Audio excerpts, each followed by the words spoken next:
د لوی او مهربان خدای په سپېڅلي نامه درنو لیدونکو سلام. د نن ورځ خبرونو ته ښه راغلاست. نن یکشنبه د 1403 کال د چنګاښ 18مه نیټه ده چې د 2024 زیږدیز کال د جولای له 9مې نیټې سره برابره ده. په پیل کې هم د مهمو خبرونو سرټکي.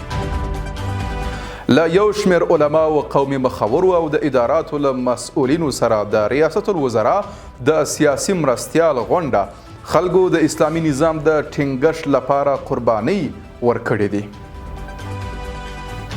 د افغانستان په اړه د ترکیې د هیوادونو د سازمان په غونډه کې د ازبکستان د ولسمشر څرګندونې تاشکند له افغانستان سره لازمې مرستې ترسره کوي. او پر فلسطینیانو د اسرائیلي رژیم پرله پسې بریدونه د نصیرات کډوالو په کمپ کې پر یوه ښوونځي له برید وروسته 14 فلسطینیان شهیدان او 15 نور ټپیان شول. زه محمد صادق فروتان یم. دا هم بشپړ خبرونه. د ریاست الوزرا سیاسي مرستیال مولوي عبدالکبیر تیره ورځ له یو شمېر قومي مخورو، دیني عالمانو او حکومتي مسؤلینو سره لیدلي.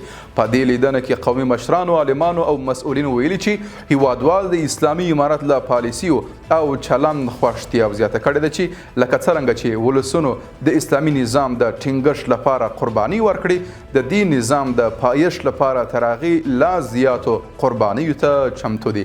ورته مهال د ریاست الوزرا سیاسي مرستیال په خپلو خبرو کې ویلي چې افغانستان د ټولو افغانانو ګډ کور دی او هر افغان د هیواد د آبادۍ په برخه کې د مشورې ورکولو حق لري. د ریاست الوزرا سیاسي مرستیال زیاته کړې چې د افغانانو مبارزه د اسلامي نظام د حاکمیت لپاره وه او اوس چې اسلامي نظام حاکم دی، هیوادوال او اسلامي امارت په چاته د نظام پر وړاندې د مخالفت او بغاوت اجازه ورنه کړي. د ازبکستان ولسمشر شوکت میرزیایوف د ترکیې هیوادونو سازمان په سرمشریزه کې ویلي چې دغه هیواد به له افغانستان سره د اړتیا وړ مرستې وکړي. نوموړي په بهر کې د افغانستان د کنګل سوي شتمنۍ په ازادېدو ټینګار کړی او ویلي دی چې د کنګل سوي شتمنۍ ازادېدل به د افغانستان د ټولنیز وضعیت په ښه کېدو کې لا مرسته وکړي.